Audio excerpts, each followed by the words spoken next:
छठ पूजा का महत्व क्या है, लोग क्यों बनाते हैं इसे? तो ये बहुत पवित्र त्योहार है और बहुत ही जी। फलीभूत यानी फल देने वाला है।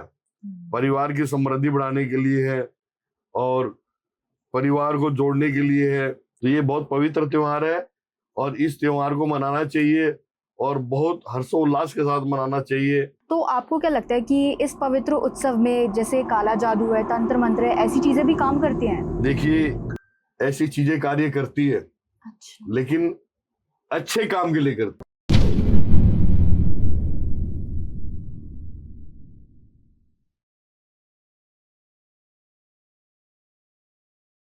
Hello everyone, welcome to another special episode of TVT. I hope आप लोगों को हमारी वीडियोस काफी अच्छी लग रही होंगी, काफी पसंद आ रही होंगी और काफी आपको कुछ जानने को भी मिल रहा होगा। तो आज की वीडियो भी उतनी ही स्पेशल होने वाली है क्योंकि इसमें हम कई सारी चीजों के बारे में बात करेंगे, जैसे कि मारण क्रिया। इसके बारे में तो आप काफी सुनते हैं। अब जैसे कि आप लोग जानते हैं कि त्योहारों का समय आने वाला है, तो इस समय में मारण क्रिया काफी ज्यादा हो रही है। तो इसका कोई सुझाव है कि नहीं है? तो ऐसी कई सारी चीजों के बारे में, कई सारी रहस्यमय चीजों के बारे में आज हम जानेंगे अपने स्पेशल गेस्ट से, जो कि दोबारा हमारे प्लेटफॉर्म पे जुड़ रहे हैं और कई सारी चीजों के बारे में हमें बताने वाले हैं। तो स्वागत करते हैं काल भैरव जी का। नमस्कार काल भैरव जी। आदेश आदेश, जय श्री महाकाल गुड़िया रानी। और बार बार आप या तो आ जाते हो या बुला लेते हो हमारे को जी। और सही भी है, जनता चाहती भी है। बिल्कुल। आदेश आदेश, जय महाकाल। तो गुरुजी, जैसे कि आप जानते हैं कि कई सारे लोग जो है वो छठ पूजा मनाते हैं, तो आपको क्या लगता है कि छठ पूजा का महत्व क्या है, लोग क्यों मनाते हैं इसे? आदेश आदेश, जय श्री महाकाल जी। तो बिटिया रानी, आपने बहुत ही सुंदर प्रश्न किया आज मेरे से। जी।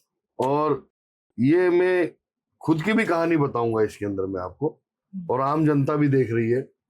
और छठ एक बहुत पवित्र त्योहार है। छठ के बाद सप्तमी आती है, सूर्य की मेन पूजा होती है ये। इसके अंदर में इतनी पवित्र काम होता है कि छोटी सी भी गंदगी सारा काम खराब कर देती है। अपना जो बिहार का क्षेत्र है, झारखंड का जो क्षेत्र है जी, इस तरफ इस पर्व को बहुत हर्षोल्लास के साथ मनाया जाता है। पहले दिन खरना होता है, खरना। खरना। तो ये खरना बैठते हैं, जो बड़े बुजुर्ग होते हैं वो एकदम बाकायदा पीला वस्त्र पहन के। अच्छा। और खरने के अंदर जो प्रसाद बनता है उसमें चीनी नहीं होती है। अच्छा। खीर होती है, उसमें चीनी नहीं होती। वो खरने का प्रसाद। फिर एक ठेकुआ बनता है। इतने फल फ्रूट होते हैं, केले की कांदी होती है, केले का पूरा जो गुच्छा होता है ना वो होता है साथ जी। और जब मैं आज से 45 साल पहले मैं एक बार वहां गया, तो बिहार का वो क्षेत्र था, रांची था, अब तो वो झारखंड हो गया। जी। जब मैंने उस त्योहार को सुबह सुबह मॉर्निंग में लोगों को दिए जला के अपने सर के ऊपर टोकरा उसमें फल भरा हुआ और आगे दिए जल रहे चले जा रहे थे जी। तो मेरा मन इतना हर्षोल्लास हुआ कि मैं खुद को भी रोक नहीं पाया और मैंने आगे आगे चल के उनके आगे कदमों के अंदर सफाई करना शुरू कर दी। तो ये बहुत पवित्र त्योहार है और बहुत ही जी। फलीभूत यानी फल देने वाला है। परिवार की समृद्धि बढ़ाने के लिए है और परिवार को जोड़ने के लिए है। और सभी लोग दीपावली के 6 दिन बाद ये सिस्टम होता है, सभी अपने गांव चले जाते हैं। कोई शहरों में रहे, चाहे देश में रहे, चाहे विदेश में रहे, कहीं भी रहे, वो अपने गांव की ओर चले जाते हैं। बड़े बुजुर्ग ये कार्य करते हैं, छोटे भी करते हैं। नदी के अंदर खड़ा रहना पड़ता है। एक बार की बात मैं बताता हूँ आप। हाँ जी। तो मैं उस टाइम पे सफाई करते करते मैं भी चला गया। मेरी आत्मा इतनी प्रसन्न हुई देख के, तो मैं खुद भी अपने वस्त्र उतार के और मैंने एक सफेद वस्त्र अपने ऊपर धारण किया और करके मैं नदी के अंदर प्रार्थना करने लग गया। अचानक मेरे पास में पानी के अंदर एक नाग आके खड़ा हो गया। अब मैं तो उसको समझ गया लेकिन आसपास जो महिलाएं थी वो भी टस से मस नहीं हुई, डरी नहीं, उनको पता था कि ये क्या चीज है। लेकिन कई लोग चिल्ला रहे थे, चारों तरफ दीपक जल रहे थे, अंधेरा था, सुबह मॉर्निंग का टाइम था, लेकिन वो जो सर्प आया था वो मुझे आशीर्वाद देने आया था। अच्छा। जब मैंने पूरी डिटेल देखी, सारी बात के पीछे गया, तो मुझे आशीर्वाद देने आया था, क्योंकि वो सूर्य के साक्षी, जैसे सूर्य की किरण फूटी जी, और वो अपने आप वापस चला गया। किसी को उसने या किसी के आसपास जाके किसी को नुकसान नहीं पहुंचाया। बहुत बढ़िया। तो ये बहुत पवित्र त्योहार है और इस त्योहार को मनाना चाहिए और बहुत हर्षोल्लास के साथ मनाना चाहिए। और इसके अंदर में तरह तरह की मिठाइयाँ बनती है, कोई एक ठेकुआ, गुंजिया और फल फ्रूट के अंदर में सारी चीजें, बहुत कुछ होता है। गन्ने साथ में जाते हैं, जलते हुए दीपक साथ में जाते हैं, आम पब्लिक भी उनका पलक पावड़े बिछाकर स्वागत करती है। जी, बहुत ही पवित्र त्योहार है और आने वाला भी है। और मैं तो यही कहूंगा कि छठ मैया का आशीर्वाद सब पर बना रहे। बिल्कुल। आदेश आदेश, जय महाकाल बिटिया। जय महाकाल गुरुजी। तो जैसे कि अभी आपने बताया काफी पवित्र दिन होता है, तो आपको क्या लगता है कि इस पवित्र उत्सव में जैसे काला जादू है, तंत्र मंत्र है, ऐसी चीजें भी काम करती हैं? देखिए, ऐसी चीजें कार्य करती है, अच्छा। लेकिन अच्छे काम के लिए करती है, बुरे काम के लिए नहीं करती। क्योंकि उस दिन का जो सूर्य होता है ना, उसकी जो किरणें होती है ना, हाँ जी, वो बहुत ही ताकतवर होती है और उन किरणों को अपने चीज तैयार करने में इस्तेमाल करते हैं और वो चीजें काम करती है, जिसकी वजह से कोई भी कार्य है, यानी चाहे रूठा हुआ प्यार हो या पति पत्नी के आपस का कुछ भी हो या घर में कारोबार वगैरह, सारी चीजों में वो चीजें काम आती है जी। और वो बहुत अच्छा दिन भी है और बहुत अच्छी चीजें भी होती है, बुराई की ओर नहीं। बिल्कुल। और गुरुजी, जैसे कि हमने ये भी सुना है कि बंगाल में एक काली माँ की पूजा भी होती है, तो आप बता सकते हैं कि इस पूजा में होता क्या है, लोग क्यों करते हैं ये? आपने तो सुना ही होगा जी कि 9 दुर्गे, नाम 9 दुर्गे है, स्वरूप अलग अलग है। काली का नाम आपने लिया तो वो क्या है कि कार्य के आधार पे अलग अलग स्वरूप बदला जाता है। जैसे काली ने अपना रूप क्यों, काली का रूप क्यों बनाया? जब वो एकदम महाप्रचंड हो गई, एकदम मतलब किसी को कुछ भी नहीं देख रही थी, घासों की तरह काटते जा रही थी, तो फिर लास्ट के अंदर में उसको शांत किसने किया? नहीं मालूम है? नहीं। आपने कभी एक तस्वीर देखी होगी, शिव जी महाराज उसके आगे लेट गए थे। हाँ जी, हाँ जी। जैसे उसका पैर शिव जी महाराज पे पड़ा तो उनकी जीभ निकल गई थी, क्योंकि वो उनके बड़े स्वरूप में थे जी। तब उनका गुस्सा शांत हुआ था। अच्छा। तो काली है, काली कंकाली ये माता, जगत भवानी रे मेरी, जगत भवानी हाय मैया, जगत भवानी हो राम। तो गुरुजी, काफी अच्छे से बताया आपने काली पूजा के बारे में। ऐसी जैसे वैसे काली का एक सबसे महत्वपूर्ण आपको एक बात बता देता हूँ जी। अभी वो समय गया ही है। काली का कौन सा दिन होता है बिटिया, ये बताओ मेरे को। काली का कौन सा दिन होता है? हाँ, साल में एक ही दिन आता है। अच्छा, वो कौन सा दिन है? श्योर नहीं हूँ मैं। अमावस का? अमावस तो होती है, कौन सी अमावस होती है? पक्का नहीं पता गुरुजी। ठीक है बिटिया, मैं आपको बताता हूँ, आम जनता भी देख रही है जी। जो दीपावली की रात होती है ना, हाँ जी, वो मेन काली की रात होती है। काली पूजा आप बंगाल में या बिहार में कहीं भी देखें तो बाकायदे बड़े बड़े पंडाल लग के माँ काली की पूजा होती है और दीपावली की रात ही होती है। अच्छा। वो माँ काली का दिन ही होता है। फिर भी अपन घर में लक्ष्मी पूजा क्यों करते हैं? क्यों, ऐसा क्यों? और दीपावली मनाते क्यों, पहले तो ये बताइए। क्योंकि इस दिन राम जी वापस आए थे, लोग ऐसा खुशियों में मनाए थे, सारे दीपक जलाए, सब कुछ। फिर भी लक्ष्मी गणेश की पूजा होती है। हाँ जी। किस लिए होती है? आप बताइए गुरुजी। देखिए, आपने ये तो सही बताया कि राजा रामचंद्र जी जब वनवास से लौटे थे तो पूरे नगर के अंदर में दीपावली धूमधाम से मनाई गई, दीपक जलाए गए थे, उसे दीपावली का स्वरूप दिया गया था जी। ठीक है ना। और काली का दिन, अमावस्या का दिन, और धनतेरस, जी। रूप चौदस, गोवर्धन, भाई दूज, 5 दिन होते हैं। जी। 5 दिन के अंदर में 5 दिन का महत्व ऐसा होता है, वो धन अर्जना का होता है। तो माँ लक्ष्मी की पूजा इसलिए की जाती है कि ताकि परिवार को संचालन करने के लिए धन की आवश्यकता होती है। जी। पहले के जमाने में लेन देन चलता था, किसी भी चीज के बदले चीज, नोट रुपए नहीं थे, ये तो अब हुए।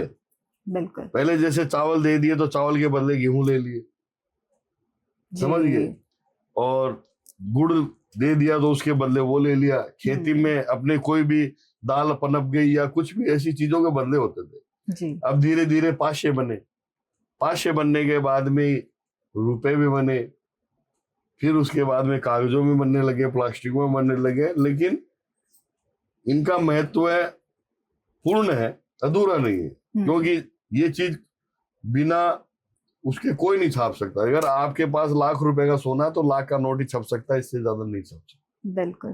तभी उसकी वैल्यू कहते हैं, और उस हिसाब से लोग चल भी रहे हैं। और एक दूसरे को, जैसे जैसे समय, टेक्नोलॉजी बढ़ रही है, जैसे जैसे सब कुछ बढ़ रहा है, वैसे देखा जाए तो लोगों की जरूरतें बढ़ रही है, तो सारी चीजें भी बढ़ रही है। बिल्कुल।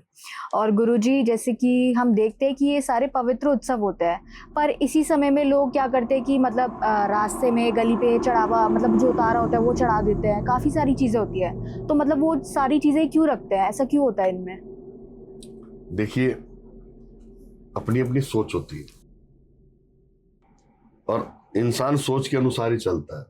जैसे दीपावली से रात को जी। जब दीपावली के पूजन करके उठते हैं, तो अपने सारे परिवार को नीचे बिठाकर, परिवार की जो बुजुर्ग महिला होती है जी, वो आंकड़े के पत्ते के अंदर, और चावल जो बनता है, माँ का प्रसाद चावल मेन होता है, वो रख के, और अपने पूरे परिवार के ऊपर से 3 बार घुमा के, और साथ में जल का एक लोटा लेके घर के किसी भी सदस्य को जो मजबूत हो, बोले बेटा जाके इसको जाते समय बोलना नहीं है, आते समय बोलना नहीं है, चौराहे पे रख के आना जी। तो वो कोई गलत चीज नहीं है। अच्छा। वो किसी के लागू भी गलत नहीं हो सकती। वो तो परिवार की एक, जो मतलब दीपावली की रात अपने जो खुशियों का दिन है, और उसके अंदर में कोई भी नजर उजर जो लगी हुई वो सारी उतर जाए, और वो 4 रास्ते होते हैं ना, जी जी, वो 4 रास्ते के अंदर ही घूमती रह जाती है वो चीज, ताकि न तो इधर जाए दाएं जाए, न बाएं जाए, वहीं घूमेगी।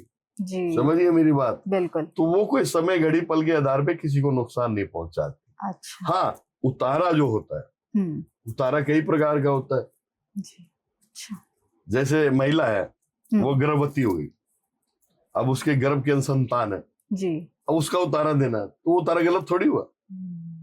वो तो उस बच्चे को बचाने के लिए जो अंदर है, उसे किसी की भी टोक नजर या किसी की भी, गर्भवती महिला बाहर भी जाती है जी, और उस बच्चे को सुरक्षित रखने के लिए माँ, माता या परिवार की कोई बुजुर्ग महिला है, मिट्टी का जो घड़ा होता है उसका टुकड़े के अंदर में काजल के साथ टिकिया लगाकर, और बाकायदा गर्भवती के पेट पे से मार कर चौराहे पे रख के आती है।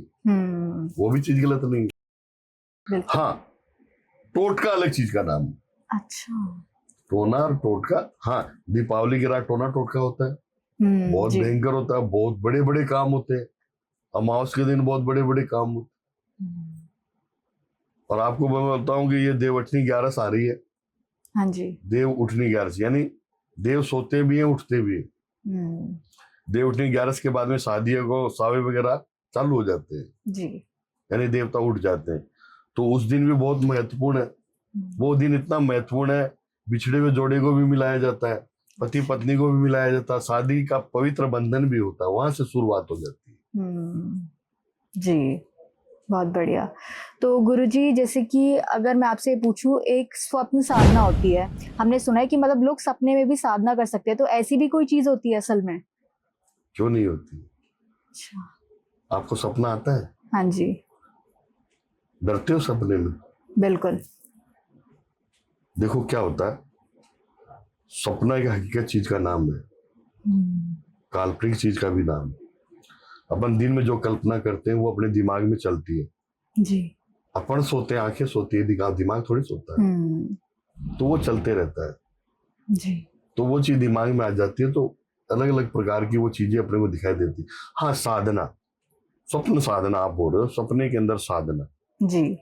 जब आप अपने जीवन के अंदर में रोजाना साधना कर रहे हो और मन पूरा साधना में लीन रहता है, तो आपका जो दिमाग रहता है वो कभी सोता नहीं है।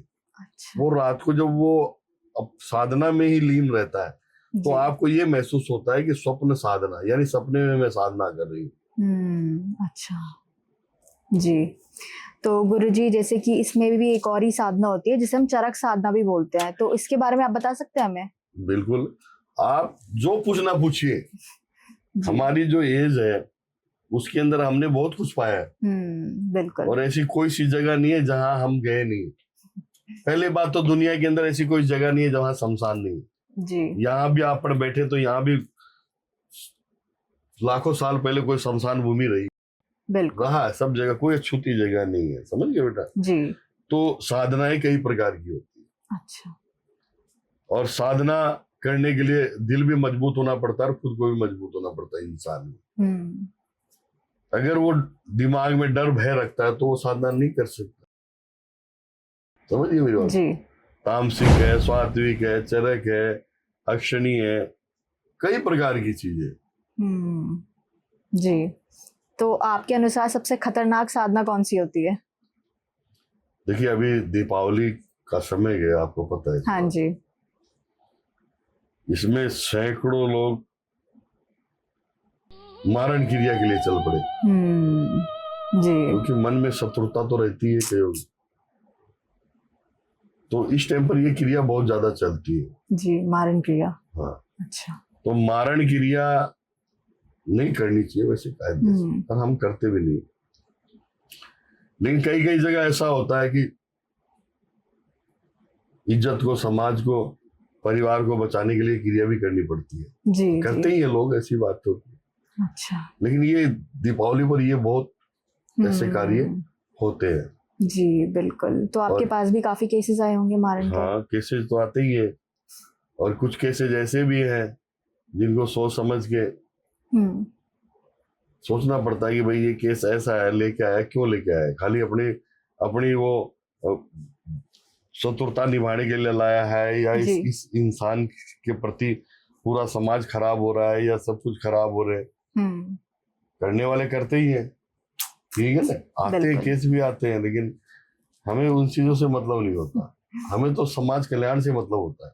जी बिल्कुल। समाज को बढ़ावा देते हैं, समाज की कोई अच्छी चीज है वो करते हैं। बिल्कुल। और क्रिया सभी होती है भी, चलती भी है, करना भी पड़ता है इंसान भी। जी। लेकिन हर चीज गुप्त होती है। ऐसी चीजों को ओपन नहीं किया जा सकता। अच्छा जी। तो जैसे कि गुरुजी, काफी लोग, अभी आपने बताया कि मारण क्रिया करवा रहे थे दिवाली के समय में, तो आपको क्या लगता है कि उस समय में जैसे कि ये जो तंत्र मंत्र जो किया कराया तो बहुत ज्यादा शक्तिशाली हो जाते हैं, तो उस टाइम पर अगर कोई करा रहा है ये सारी चीजें, तो उससे बचना मतलब संभव है? नहीं, बचना संभव नहीं है। क्योंकि देखो, आप दीपावली में बहुत से पटाखे छूटते हैं जी, आकाश में भी जा रहे हैं, कोई किधर जा रहा है, कोई कैसे जा रहा है, तो उसको लोगों को पता नहीं चलता है कि ये कोई मुंह उठा रही है या कोई मौत का सौदा आ रहा है। अच्छा। इस प्रकार हो जाता है। इसलिए इस दिन को चयन किया जाता है। मालूम है आपको? आप आम दिन अगर कोई चीज छोड़ोगे तो आसमान में से जाती दिख जाएगी, पता भी लग जाएगी। लेकिन जैसे दीपावली की रात है, पटाखे आकाश से पटाखे हैं, जमीन के पटाखे हैं, इनकी वो लोगों के दिमाग में वही चीज रहती है कि कोई दीपक जल रहा होगा, कहीं बिल्डिंग पे दीपक जल रहा होगा, तो उनके दिमाग में ये नहीं रहती कि ये कोई मूर्त है या कोई मारण क्रिया का कोई ऐसा सामान है जिसकी वजह से सारा काम। जी बिल्कुल। आदेश आदेश, जय महाकाल। महाकाल हमारा है, शमशानों में डेरा है, मुर्दों को गले लगाए, दिल इसका गहरा है। अगर किसी की कोई भी समस्या, उसके समाधान के लिए आप काल भैरव से संपर्क कर सकते हैं। और टीवीटी ब्रॉडकास्ट का बहुत बहुत धन्यवाद, जिन्होंने हमेशा हमें याद किया या हमारे पास पहुंचे और इन्होंने जनता तक हर समाधान पहुंचाया। आदेश आदेश, जय श्री महाकाल।